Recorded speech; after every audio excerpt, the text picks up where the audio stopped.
Welcome.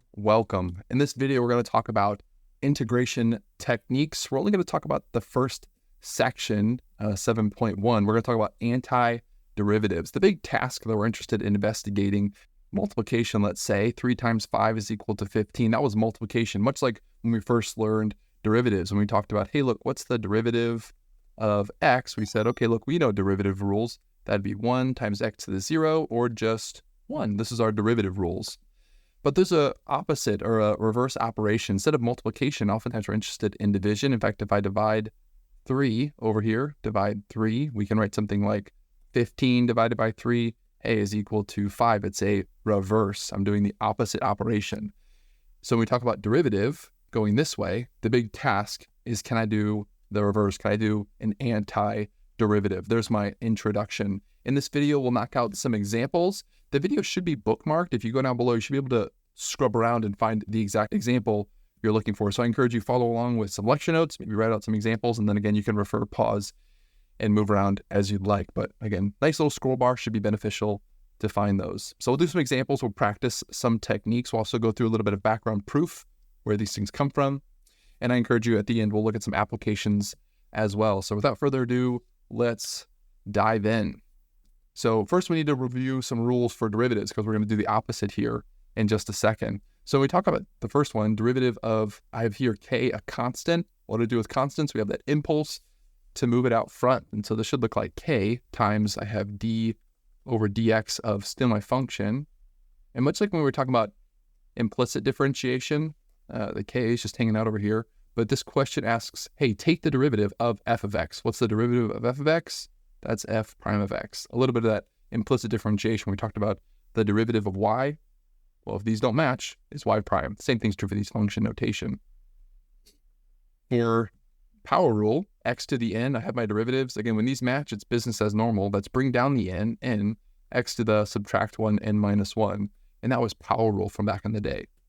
Next up, we have exponential rule. Right? Exponential over here, right? Power. For exponential rule, I have a to the kx. This could be something, for instance, like 3 to the 7x. The rule here involves a chain rule, so it's a bit involved. Here's my g of x. And if you set this up, the rule should look something like this, that we get ln of a, that's ln of the base. I then have a, my g of x, or my inside, gets completely left alone. So it's going to be kx.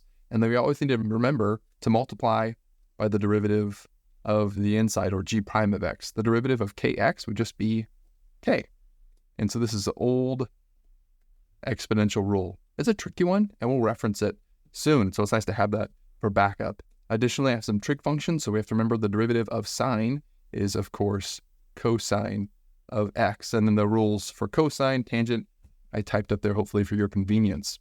And so the whole game, these are rules of derivatives. This is our light review. But the whole objective here is, instead of doing derivatives this way, where I have sine and I take the derivative and get cosine, I now want to do the reverse, the opposite, that, hey, if I had cosine and I had to go backwards, what function got me cosine? Well, the antiderivative, or the opposite of cosine, is sine. And so that would be the reverse, or this integration technique. So let's look at some of these rules and how they apply, specifically focusing on the language, and since that's where things often get mixed up. Up top it says, what is the reverse operation of finding derivative, or d over dx? It's the antiderivative. It's the opposite operation, the antiderivative. The way that we commonly write this is with capital F of x. So this capital derivative of the capital F of x, we're just going to call lowercase f of x. And so capital F of x is an antiderivative of f of x, and is doing a lot of heavy lifting there. We'll see what I mean in a minute. Capital F of x is an antiderivative of f of x. And so here's a nice example. If I have capital F of x equals to x squared, then the derivative would be 2x. It's nice rules as normal. And so x squared is an antiderivative of 2x is how we'd write it.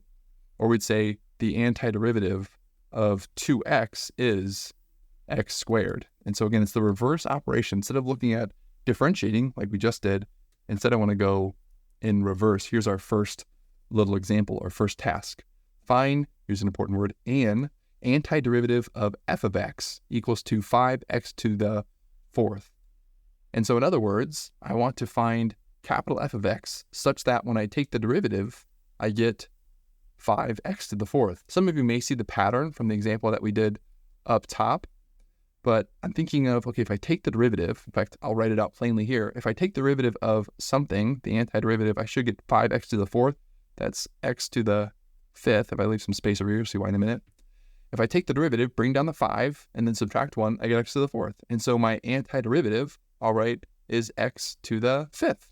And that's check. That looks perfect. That is an antiderivative. You can box that. That's the answer that we're looking for.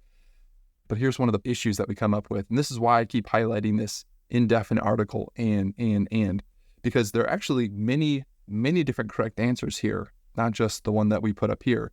In fact, I can think of a second, let me change my color over here. I can think of a second function, a second antiderivative. If I take x to the fifth, certainly I'll need that to get the 5x to the fourth. But I'm thinking maybe if I add something additional here, will I still get the same derivative? Answer might be something like, if I put a 7 there, well, we actually can take the derivative. We can look at that. If I add 7 here, the derivative of x to the fifth plus 7, well, yep, is still 5x to the fourth. It's taking the advantage of, look, the derivative of any constant is always going to be 0. And so in the same vein, can you think of a third antiderivative? Sure. X to the fifth plus will be a little bit fancier with this one. I'll do pi. But x to the fifth plus pi will also get me 5x to the fourth. And so there's a bit of a problem here because this question has infinitely many answers. We could just plus any constant. That would be a nightmare to put together. And so instead we need to get everything around kind of a universal language to encompass all of them. Introducing the family of antiderivatives, where look, this is going to be an antiderivative. An antiderivative. First you got to find it, like we did, x to the fifth, and then just plus any arbitrary constant. That constant could be like we did earlier, could be 7, it could be pi, whatever it is. We're going to encompass it with simply a plus c. And this is always going to refer to the family of antiderivatives. And now there's only one correct answer, where we start with the base, like x to the fifth, and then we just add any additional constant that we'd like.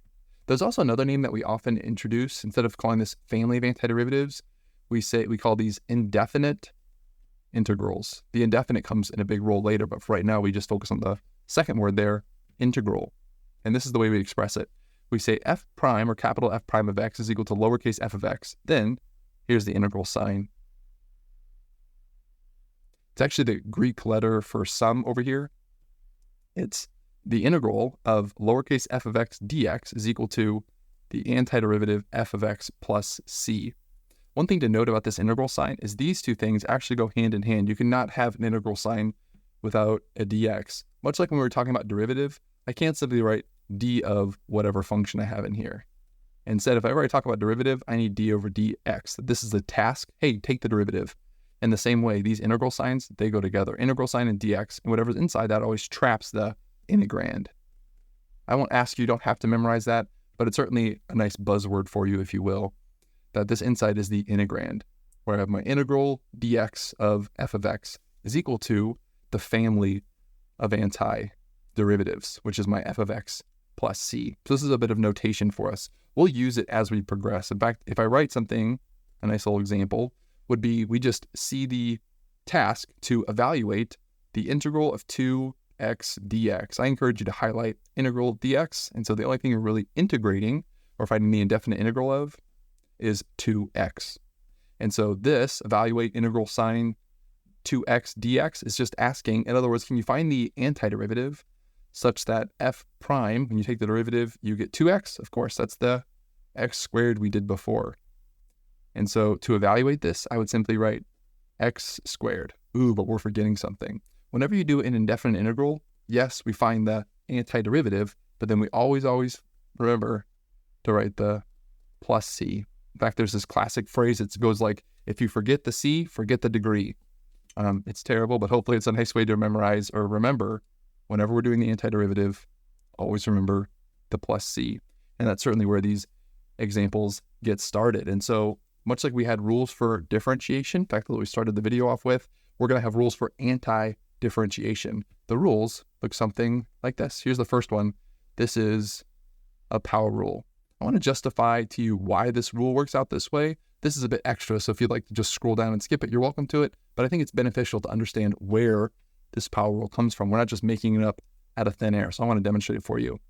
If you'll remember, the power rule comes from derivative d over dx of x to the n is equal to n x to the n minus 1. This is power rule. This is us going this direction. What I want to do is I want to go the opposite direction. I want an integral. Now, if I just rewrote this with integral signs, these get flipped. You can think about it like integral over here is going to cancel that out. I'm going to have an integral over here, dx. So this, if we just took it for as is and wrote it as an integral, it would look like integral of n x to the n minus 1 dx is equal to x to the n plus c, which is a terrible rule. We'd much rather it to be like this, that if you're taking the integral of x to the n, then you can actually write out x to the n plus 1. But where does that rule come from? It actually comes from this derivative. What I can do is I can solve that derivative rule so that I can have this right-hand side be x to the n. Let me demonstrate. So I have this n out front. Let me divide that n by both sides. So I have d over dx of x to the n, and parentheses over here, and I have n x to the n minus 1. Again, this is the rule for derivative. Let me just multiply. This will make the math work out a little easier. Times both sides by 1 over n. The whole plan was to get rid of that n, mission accomplished. Now I have this 1 over n on this left-hand side, but the beauty is it's just a constant, so I can simply bring that constant inside. It's not going to affect anything. Again, constants can move back and forth for derivatives and also for integrals as well. I should have the derivative then of 1 over n x to the n, and this is going to then equal x to the n minus 1. We're actually really close. We just need to make, it's called a shift change, an index shift, that I have n minus 1 and I have n's over here. The shift looks like this. All right, shift. It's wherever I see n, I want to replace it with n plus 1. Wherever I see n, I want to replace it with n plus 1. We're just essentially adding 1 to all the indices. Let me also take this x to the n and put it up top in the numerator. So I should have d over dx is equal to, that's x to the, normally I'd write n, but notice I want to replace, anywhere I see n, I want to replace it with n plus 1. It's my new index that I'm changing. In the denominator, I had n, so I'll replace it with n plus 1. Alrighty. On the right-hand side, I have x to the n minus 1, so that's going to be x to the, but again, instead of n, I'll write n plus 1, and I still have that pesky minus 1. Here we go. These plus and minus are going to cancel, and I'm left with, hey, look at that. I have x to the n, and then I have x to the n plus 1 divided by n plus 1. If you can think about it as switching the sides over here, doing the reverse, this should look like the integral of x to the n dx, don't forget the dx part, is equal to x to the n plus 1 divided by n plus 1 plus c. And this is the little proof for how this integral rule or how this antiderivative rule comes from the derivative rules. In fact, this little algebra technique of moving constants around, shifting indices, is exactly where all the rules come for derivative. Chance to say, here's the rule. And let's see if we can practice using it. For the first one, it's going to take a little bit of manipulation. Over here, I have the integral of 1 over t squared dt. Again, as we're first getting starting out, I'd encourage you to draw little arrows that we're just really focusing on this inside part. My first task that I want to do is try to rewrite that inside part that I had 1 over t squared. I'd like to bring this t squared up. When I do that, I have to negate the exponent. So I'm going to write this as the integral of t to the negative 2 dt. And now this should look familiar. It looks a little bit like my rule, and so I'll write it out in a different color just to highlight it. That the rule that we should be thinking as this is x to the n plus 1 divided by n plus 1 plus c. But here's the rule where I can highlight, here it is, this is my n equals negative 2. And so we've highlighted the rule. And again, I encourage you to write out the rule. Sometimes muscle memory, writing out that rule is the best way to memorize them. So now that I've highlighted, I've written the rule, we've identified what n is, let me write out the rule, but instead of x, I'm going to write t because that's my function here. So I'll write t to the n, that's negative 2 plus 1, divided by n plus 1, so negative 2 plus 1, plus c. Just like we were doing derivative rules at first, this is like calculus part over. You've managed to use the rule, now it's time to just clean up the mess. I have over here 2 or negative 2 plus 1. that should be t to the -1 divided by -1, again, plus c. We tend to not like these negative exponents, and so whenever we see that, we should always flip and turn it into a positive.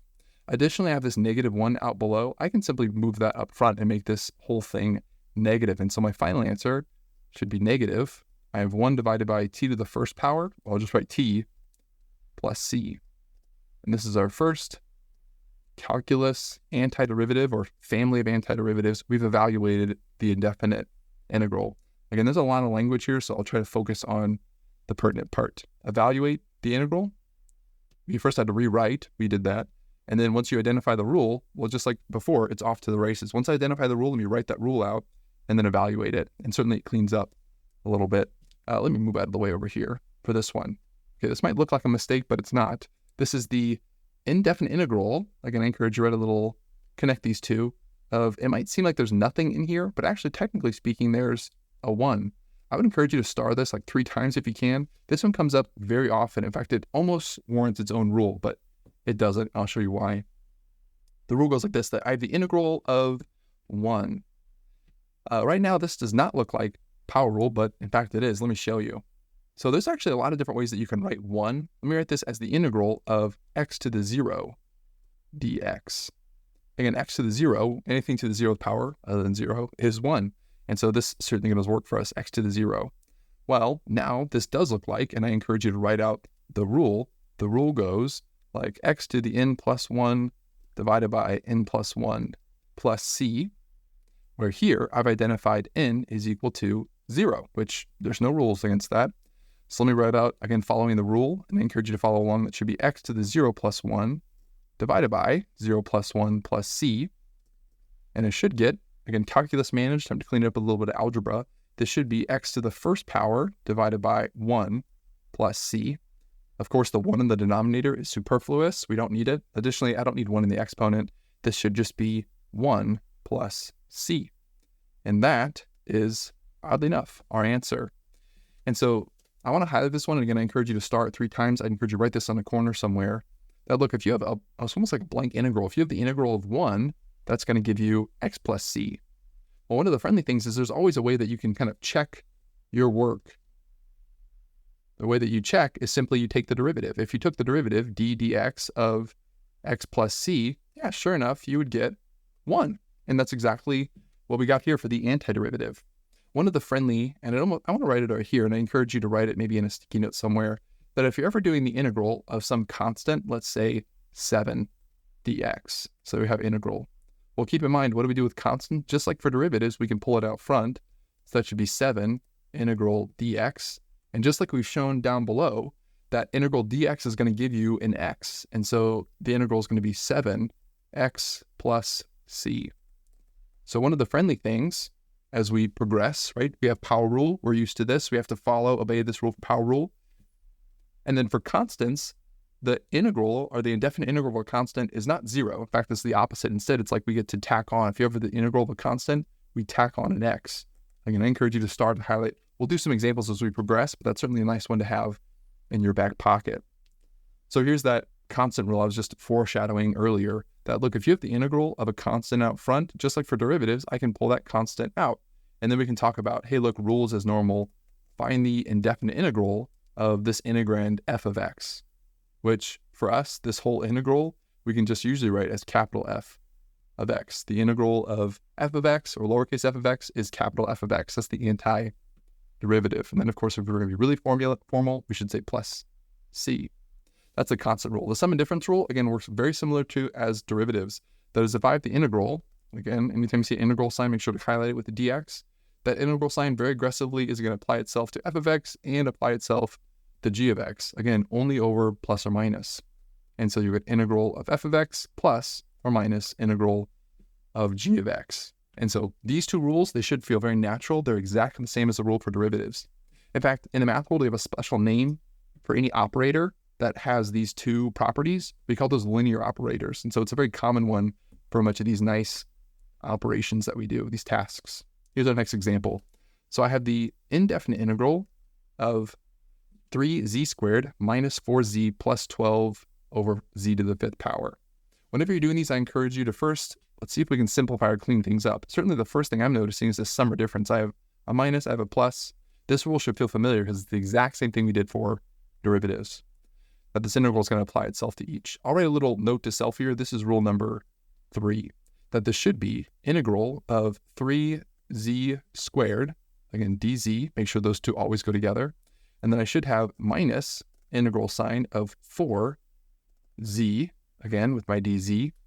And then I have plus, you might be tempted to write 12 divided by z to the 5th, but again, whenever you have those in the denominator, I encourage you bring them up top instead. This should be 12z to the minus 5 dz. So it might look like we made things worse. We had one integrand, and now we have 3, but that's perfectly fine. This separation is nice. The next thing I'm going to notice here, as I have this 3, I can pull that out front. I have a 4, I can pull that out front, and I have a 12. Again, whenever you see constants, pull them out front. That's the second rule here. So I'll write here equals, second rule, pull out those constants. That should be 3 integral of z squared dz minus, bring out that 4, integral of z really to the first power dz plus 12 integral z to the minus 5 dz. Now that I've cleaned up as much as possible, now we're hunting for rules that we can use. Fortunately for us, we only have one more rule, that's the power rule. And so I'll write it over here. If we're writing them with z's, the rule should look like this. The integral of z to the n dz is equal to z n plus 1 divided by n plus 1 plus c. Again, as I encourage you, when you're first starting off, try to write those rules out just on the side. That way we have a template to follow. We're not just necessarily pulling it from our mind. So let me identify, for each of these, they have an n my power here. For my first one, that's z squared, so n is equal to 2. For the next one, this was z to the first power, so that's just n equal to 1. And for my last one, I have z to the minus 5, so n is minus 5. And now I can go about using that power rule. Much like when you do derivatives, we commonly write, whenever we're doing derivatives in brackets, I'll do the same thing here, that look, I'm going to evaluate the integral, so let me leave it in brackets to keep everything separate. This should be z to the 2 plus 1, it's to the n plus 1, divided by n plus 1, or 2 plus 1 again in the denominator, minus, I have 4. Let me start the brackets over here for my next one. That should be z to the 1 plus 1, or n plus 1, divided by 1 plus 1, or again, n plus 1. Last up, I have plus 12, start the brackets, that's z to the minus 5 plus 1 divided by minus 5 plus 1. And then you might be tempted to move on from there, but ooh, don't forget it. Whenever you do an indefinite integral, you might be tempted to write plus c here and plus c here. But really, if you had all these plus c's at the end, they would just add up to plus c because you have a bunch of plus constants. So that's why we always collect it. Always at the end, don't forget it, plus c to finish it up. That's what we have here. And really, just like before, this is like calculus done. It's time for some algebra. In fact, what you notice in the denominator, oftentimes you'll have some simplifications. I have 2 plus 1 is 3. Hey, look at that. It's like it's meant to be this 3 and that 3 are going to cancel. And I should be left with my first one, that's z to the 2 plus 1, or z to the 3rd. Because again, the 3 in the denominator and 3 up front cancel. These don't fully cancel, but I have 1 plus 1 down below. That should be 2. They're going to cancel a little bit and just give me minus 2. That should be z squared. Next up, I have plus, maybe plus, we'll see. I have minus 5 plus 1 is minus 4. These are kind of going to cancel together to give me 3, but make sure not forget the negative up above. So I'll write plus minus 3, z to the minus 4, plus c. Classic issue here. I have this z to the negative 4. We always like to sit in the denominator, so I'll do that. Additionally, I have this plus or minus, so that's obviously going to be a negative. So to fully simplify and clean this up as much as possible, I should write z to the 3rd power minus, I have 2z squared, and then have minus 3, and then divided by z to the 4th. And then, of course, don't forget the plus c at the end. And this is the final indefinite integral. So again, much like when we first were doing derivatives, we show every step. I'll show the sum and difference rule. Things separate and they move. And then if you go down behind that, then we have the constants. Always pull those constants out front. And then I see power rule. And again, I encourage you, write a little template out to the side to hold on to it. And then referencing that formula, I can always have n plus 1 up top divided by n plus 1. And then a little bit of algebra to simply clean up those terms. So if you're tempted when you see this one, okay, look, we're going to have to use some kind of quotient rule. I see a top and a bottom. Instead, the first task to do is always try to rewrite or clean up. We called it the integrand, or you can just think about it as this inside here. One of the first things that we really don't like is to see radical signs. Instead, we like to see these fractional exponents instead. And so instead of me writing square root of x, I'll write x to the 1/2 power. Additionally, whenever I have this fraction, this divided by business is actually going to go into both of these terms separately. The classic example I like to show is if you have 4 plus 2 divided by 2 is equal to, that's 6 divided by 2, or 3. And so if you divide this separately into both of these, that's 4 divided by 2 plus 2 divided by 2, or 2 plus 1. Yeah, you get the same answer, 3. Versus if you were so tempted as to just cross these off, well, then you'll get 4, which is very wrong. So don't cross off that way. Instead, if you see plus or minus, think of that denominator going to every single term, which is what we're about to do here. So I should write this as integral of x squared divided by x to the 1/2. I should have plus 1 divided by x again to the 1/2 dx. If you want to be really formal, really you should write parentheses around this to kind of hold in that inside integrand. It's not necessary, but I think it's nice to see. So now that I've rewritten, so far again, no calculus rules, it's all algebra. I'm tempted to then move this integral to both sides. It's actually a great step. Before you do that though, I see these have common bases of x. Let me combine their exponents. If you remember, when they come up top, they subtract. And so this is going to be 2 minus, I'll write it over here, 2 minus 1/2 up top. For the second one, I can just bring up that 1/2 power, and I should get the integral of x to the 3/2 dx, and then I get plus integral of, when I bring up the exponent, it then becomes negative, minus 1/2 dx. That's a little better. And now that I see my rule written this way, again, we've separated it. I encourage you, write out that rule that this looks like x to the n. So I'll write x to the n plus 1 divided by n plus 1. Again, don't forget the plus c. And so now both of these I can quickly identify. For the first one, here it is. My n's a fraction, hey, no problem. N is equal to 3 divided by 2. For the second one, n is equal to negative 1 divided by 2. And so now when I plug them into the rule, we're going to get a little bit of fractions. I think we can handle it. It should look like this. Equals, I have, good, I'm going to write brackets for the first one. That should be x to the 3/2 plus 1 divided by, again, n, 3/2 plus 1 in my brackets there. Plus, for my next one, that's x to the minus 1/2 plus 1 divided by 1/2 plus 1. Ooh, don't forget the negative. 1/2 plus 1. And then, of course, at the very end, hey, we got a plus c there as well. Let's speed it along here. I have 3 divided by 2 plus 1. I can add those. That's 5 divided by 2. So here we go. That's going to be x to the 5 divided by 2 divided by 5 divided by 2. Plus, here we go. That should be adding. That's going to be negative 1/2 plus 1. That's going to be positive 1/2 plus c. We'd like to leave our answer there, but we hate fractions on fractions. We don't like it. And so instead, you can bring it out front. Just make sure to flip and multiply. And so for the first one, if I flip 5 divided by 2, that's into being 2 divided by 5, x to the 5 divided by 2.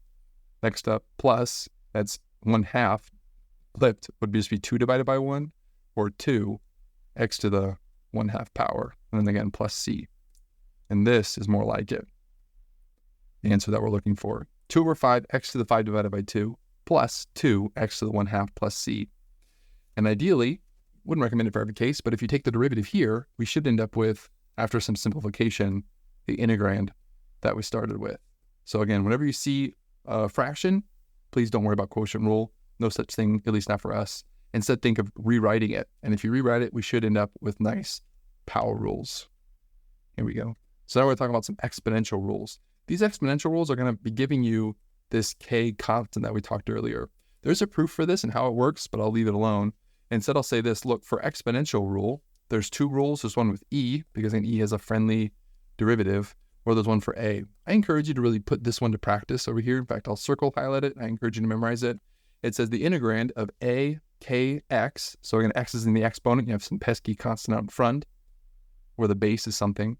Then it's going to be equal to a to the kx divided by k, ln of a. And then again, plus c always at the end. So again, this is something that you need to memorize. Again, I encourage you to practice writing it out. We'll certainly make that memorization technique easier. And so when I first see my first, I have the integral of e to the 9t dt, where again, I'll circle. Before it was always like x cubed or something like that. Not in this case. Instead, I have the variable up top, and so I'll circle my exponent. I have 9t. And so what I'll do, and I encourage you to do the same, is to write out what the rule is. The rule for this one, I see the exponent. All right, now I stick with the a term over here. It should be a to the kx divided by k ln of a plus c, where I should have for my integral, for my integrand, a to the kx. And so then hopefully we can identify our terms. E is a and k is 9. In fact, oftentimes the way you'll see this expressed is simply writing, instead of identifying n for power rule, I'll identify k as 9. And of course, a as e. A as e. But again, I like having the rule, so I'll write it over here. A to the kx. So now that I have my rules and my parts picked out, let me start plugging things in to obey this rule. So it should be a, the base we identified as e, to the kx. And this time we have t, so k is 9. So I have 9t divided by k, here we have it, is 9. And then I should write the ln of a, or the ln of e here, and then plus c. And just like before, I have a little bit of cleanup. My only cleanup here is ln of e is just 1. So let me write this as e to the 9t divided by 9 plus c. And that's my indefinite integral, or my solution to this evaluation. The next one works similar. I encourage you to circle that exponent. I have 2 raised to the negative 5x. And so right away I'm thinking, okay, look, I know what k is. K is equal to negative 5. And then since I don't have this base of just x, I'll write that a, the base, is equal to 2.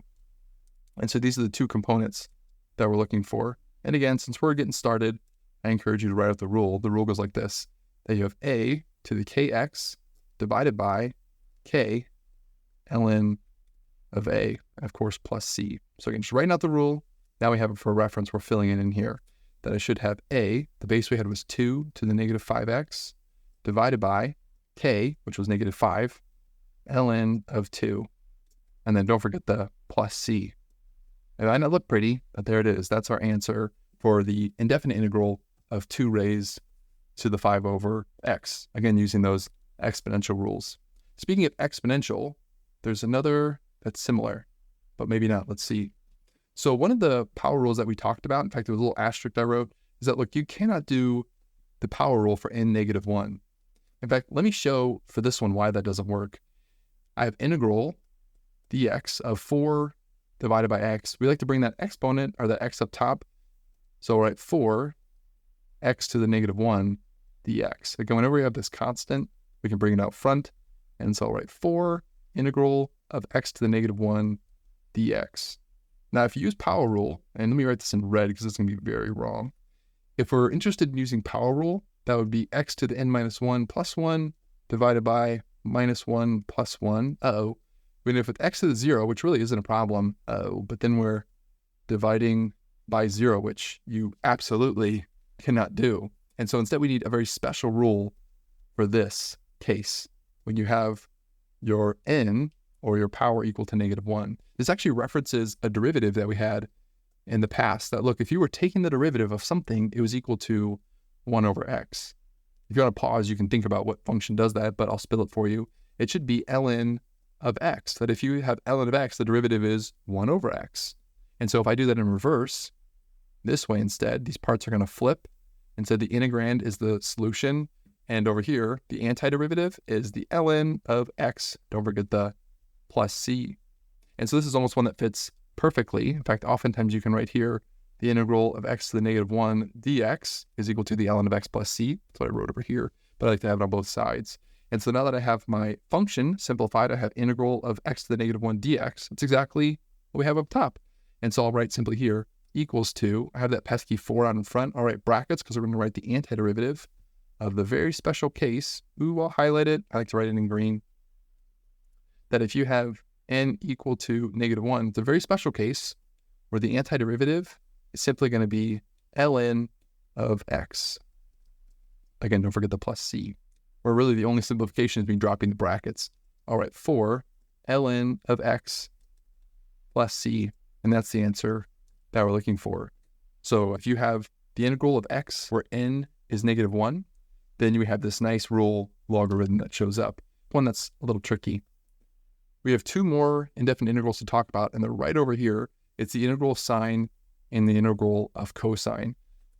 Much like before when we talked about derivatives, these are the only ones that are going to be on quizzes and exams. And so those are the ones that I encourage you to hold on to and pay attention to. The rest are all relevant, really only for homework. And it's a matching game. Let me show you what I mean over here. So find the indefinite integrals below. I have the integral of 3 cosine x minus sine x dx. The first thing that we're seeing is we have this sum or difference, and so the integral is going to apply to both of those separately. I have this pesky 3 that's going to pull out only in front of the cosine. And so it should look like this. I'm going to write rules 3 and rules 2. That's the sum of difference rule and the constant rule. So I should have, for the first, 3 is a constant, pull it out front, integral of cosine x, don't forget the dx, and then have minus integral of sine x dx. And so again, we have these nice integral signs. They should always be paired with dx. And now it's a matching game. In fact, if I look up top, the first one, integral of cosine, is sine. And so I'll write equals here, 3. I'll write a brackets to highlight that we're doing an antiderivative here. The integral of cosine is sine x, just using those rules. Minus the integral of sine is minus cosine x. Again, you can just refer to the rules. And please don't forget it. There it is, plus c. When I drop those brackets, this looks like 3 sine x minus, so plus cosine x plus c. You can box that. That is the answer we're looking for. So just like before, when we first learned these derivative rules, when we first learned these antiderivative rules, practice, memorization. Fortunately for us, we're not going to memorize 6 new antiderivatives. Instead, you can really just focus on memorizing the 2. The indefinite integral of sine is minus cosine, and the integral of cosine is sine. Versus, if you remember, the opposite was true for derivatives. If you had the derivative of sine, it was cosine x. And if you had the derivative of cosine x, it was minus sine x. And so this is the derivative way, right, going from left to right. But when you do the opposite, the integral of negative sine is cosine. So that's where this negative comes from the derivative, versus the integral, or the derivative of sine is cosine. And so the integral works the opposite way. So again, these two are the ones that you have to memorize. The other ones you can take for free. Although I don't think they're necessarily easy, so I want to give you an example of solving it. This is one that, again, you'll only see examples of on your homework. But again, practice is beneficial. One of the identities is we have this nice cosine function of x. Well, the reciprocal function, or I'll write 1 over cosine of x, is equal to the secant function. The secant function is the reciprocal function of cosine. And so for this first one, I have 1 over cosine squared. That's just going to be secant squared. So in order to evaluate this, I have the subtraction, sum or difference rule. I'll write a 3 over here for reference. So let me separate this. It should be the integral of, instead of writing 1 over cosine squared, again, that's going to be secant squared x dx. And then I have minus integral of secant x tan x dx. And so I encourage you, really just look at that integrand once you separate, and this should match perfectly with one of those rules that we had in the past. In fact, if I go back one, there it is. The integral of secant squared is tan. And so that one is solved for us. The next one was secant tan, so that's just going to be secant.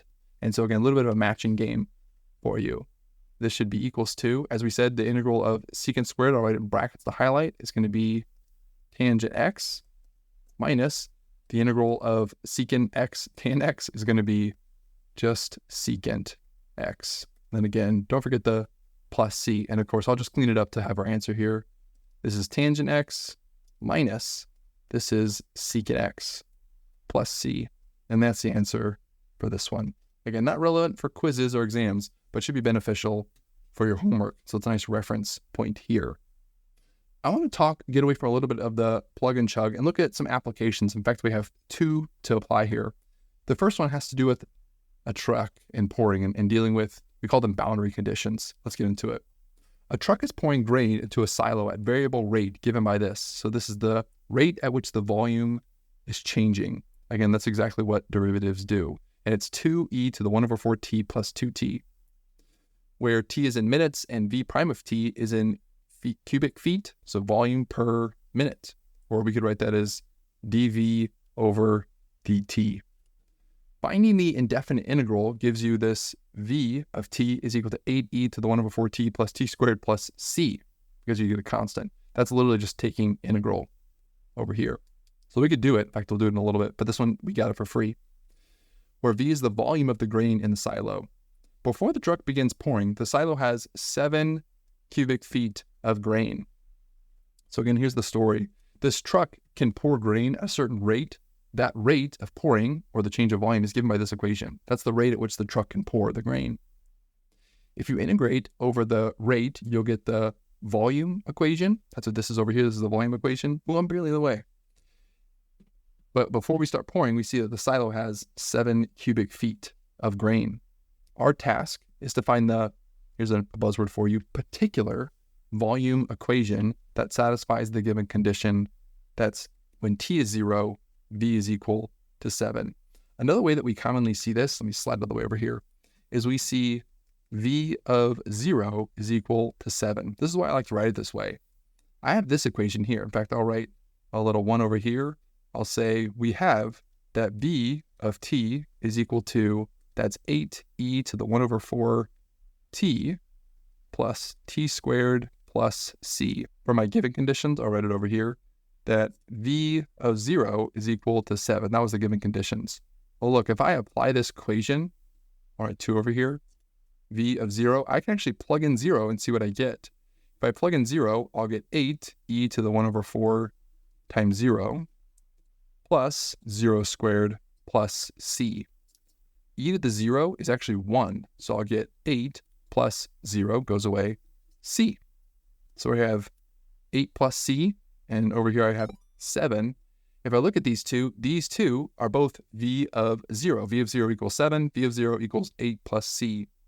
Well, what I can do is, since I know these two have to be equal, I'll write v of 0 has to equal v of 0. That's the definition of a function. Then I know that 7 has to equal 8 plus c. If I subtract 8 from both sides, I'll get minus 1 is equal to c. And so actually I know exactly what the particular volume equation should be because I know what c is. And so I'll write over here that I should write v of t is equal to 8e to the 1 over 4t plus t squared. But I actually know what c is. I don't have to write plus some arbitrary constant. I know it's going to be exactly minus 1. This task that we know a derivative, can we find the particular function that gets me that derivative? And certainly the general function is right here, the plus c, integral rules as normal. And then the task then is to find the particular situation. If we call these boundaries conditions. If I know some conditions, I can use those to find that arbitrary constant. Of course, with these there are bigger applications of this where we deal with much more complicated scenarios than the ones we have. Much like implicit differentiation was kind of a bigger application of derivatives. Fortunately, we don't do that, but it's certainly somewhere where this conversation can be taken. Let's do a full-blown example of exactly this task of finding the particular equation. Let's get into it. Find the position function s of t for an object whose velocity of a function is given by v of t is equal to 2 sine t plus 1, and it's known that s of 0 is equal to 4. This might seem like a bit of a hodgepodge of information. Here's what we know from doing derivatives, that the velocity function is just the derivative of the position function, that s prime of t is equal to v of t. Again, the units for that was ds divided by dt. For this object, these doesn't necessarily tell us feet or what have you. I'll just write here feet per second. That is a velocity. The derivative of the position function is the velocity function. Well, if I look at this in reverse, in fact, if I put an integral sign over here, integral sign, dt and dt, well, this is almost like a silly question, that if I look at the integral of the derivative of the position function, that, it should be t. The integral of the derivative of the position function is just going to be equal to s of t plus c. And so that's kind of our motivation. If I need to find the position function, how do I find the position function? Integrate over the velocity function. And so let me write it like this. It should be integral of 2 sine t plus 1 dt. And if it helps, you can write parentheses over this. So this is how we're going to start off. This is how I'm going to find s of t plus c. This is rules as normal. Let me apply this integral to both these two terms. Again, you have a plus or minus, you can separate. Additionally, I have this 2 constant. I'll bring that out in front. So I'm going to need both those rules together. That's 2 integral of sine of t dt plus the integral of 1 dt. So this is my setup here. I just use the sum and difference and the constant rule. And now I'm looking at both of these, integral of sine of dt and the integral of 1. Both of these follow relatively friendly rules. Let's try it out. I should have 2. The integral of sine, if you go back and look at the cheat sheet for the rules, is minus cosine of t. Plus, the integral of 1 is actually one that over here is fairly common. I encourage you to write it down. It says, look, if you have the integral of constant, like dx for instance, that constant moves out front, constant dx, and then we spurt an x from inside the integrand. But this is k times my variable x. Don't forget the plus c. So anytime you have a constant and you're integrating, we're going to tack on an x. Mostly for clarity's sake, let me write 1 the constant, and then the integral will just be x. And again, don't ever forget the plus c. Sorry, plus c over there. There's a little bit to clean up here. I have the negative inside. I have the 1 that's unnecessary. And so I'll write here that my general position function, our s of t, is equal to minus 2 cosine of t plus x plus c. And oh, if we could be so fortunate, that would be the end of our function. But notice it says here, I want to find the position function, and I haven't used this bit of information. This is exactly like the silo example we talked about earlier. So I'll write here like a little part 2, if you will, that I know that s of 0 is equal to 4, but I also know that s of 0, if I use my little equation over here, is equal to negative 2, that's cosine of 0, plus 0. Ooh, I see a typo. I want to fix it here. I apologize. My variable was t, so technically it should be a t and a t. I apologize for that mistake. So I'm plugging in 0 here. That's plus 0, and then plus c. I have to clean this up a little bit. Cosine of 0 is actually a nice number of 1. And so that's negative 2 times 1. That's minus 2 plus c. So on one hand, s of 0 is equal to negative 2 plus c. On the other hand, s of 0 is equal to 4. And so we can put these two things together, that s of 0 has to equal s of 0, or better yet, 4 has to equal negative 2 plus c. If I add the 2 to both sides, I should get that 6 is equal to c. Again, that's not my answer, not just yet. Let me put this together. Instead, I'll write s of t is equal to minus 2 cosine t plus t plus 6. And this is the exact position function for whatever this object is. The crazy part about this is I can observe then, based on my little example here, if I understand the movement of how something's moving, then if I understand the movement, and I can just pinpoint one starting point for this one, this position is, look at time 0, the object is at 4 feet, let's say, or miles, what have you. And so if I understand how the position of this object is moving, and I understand one position, then I can integrate, and from the velocity, I can generate the position.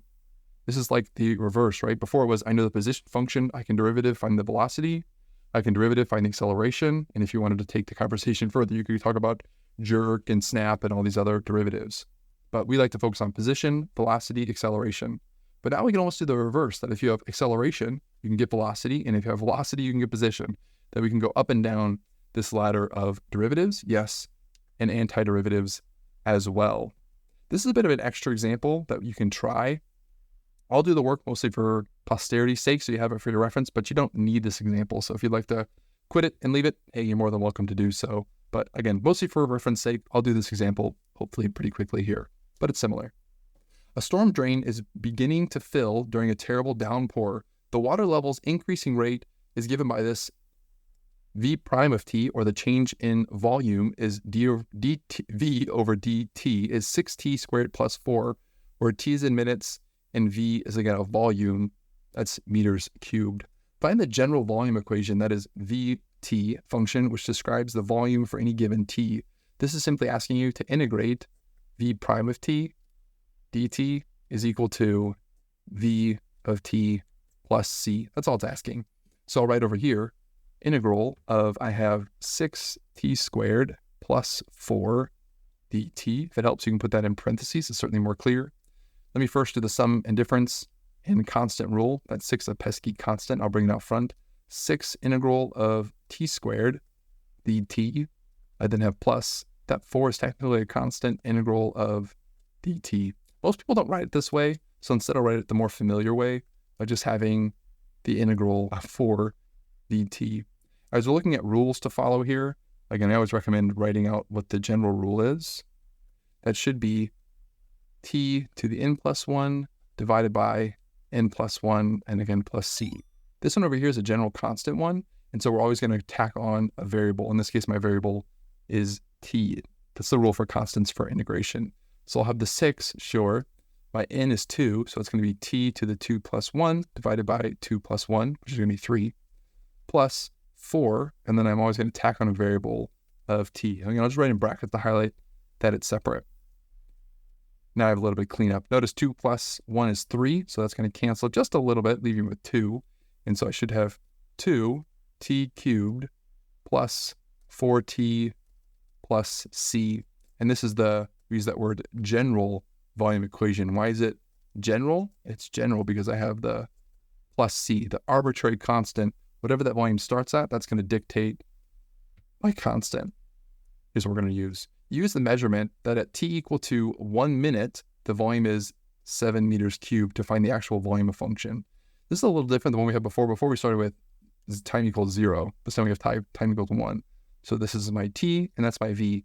More appropriately, this is the form I like. V of 1 is equal to 7. Find c equals 2. So I encourage you to write something like, look, I know that v of 1 is equal to 7, and on the same end, if I write v of 1, I can evaluate it using my general equation.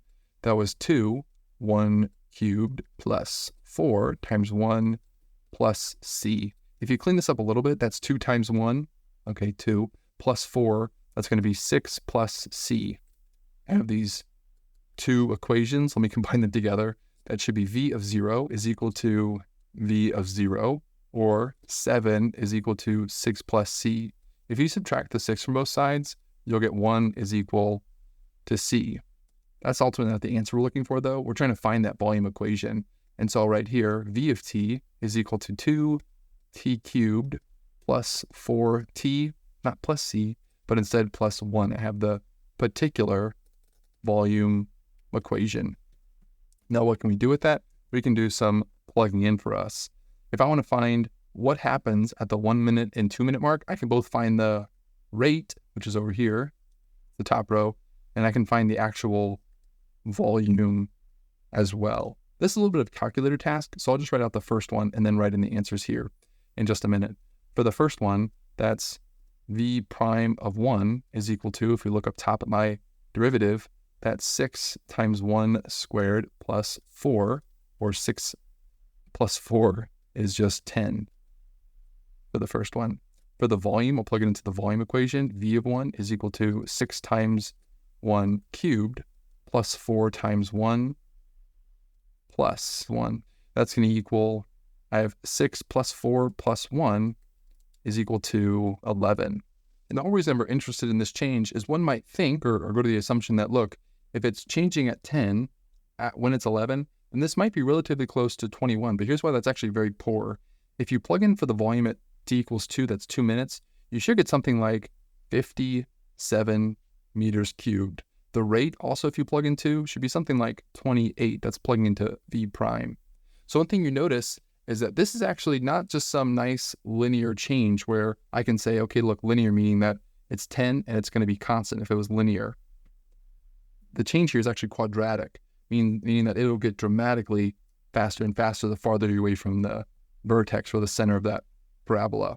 And it looks like although the change is at 10, man, is it dramatically larger than that. In fact, the actual change as you progress from 1 to 2 is roughly 46. That's a lot, huge increase that isn't just captured by v prime of 1. And so this is a good way to estimate the change at that very moment. Man, do moments change. It looks like v of 2 is 57. And so this has been an example, again, finding a particular equation using some given values and also looking at what we can do with that particular equation. I have an additional question down here talking about finding a tangent line. This is like writing a line. I can do this question later if you'd like. It's a bit extra at this point. We do some more practical examples exactly like this in the future. Look, let me recap and wrap with this. This antiderivative, this whole technique is exactly the opposite of doing derivatives. And so just like you memorize those rules for derivatives, you have to memorize these rules for anti-differentiation. Those rules are typed up for you. I'd encourage you to make your little cheat sheet, try writing them out, especially as you work on your homework, to write out those rules as you practice them. And that'll be the best way to kind of absorb or imbibe those rules. And hopefully the memorization here will go friendlier because they're similar to the rules for derivatives. But again, memorization, writing them out is going to be your best friend. I appreciate the time you put into the video. I hope you found it enjoyable. Again, you'll notice down below there are some bookmarks. Each example is bookmarked. And so when you're working on your homework, if you're thinking, hey, look, is there a question that we did that's similar? You can hop on the video, hop on that section, and hopefully you find it to your benefit. Again, I appreciate the time you put in the video, and I'll see you guys in person soon. Bye-bye.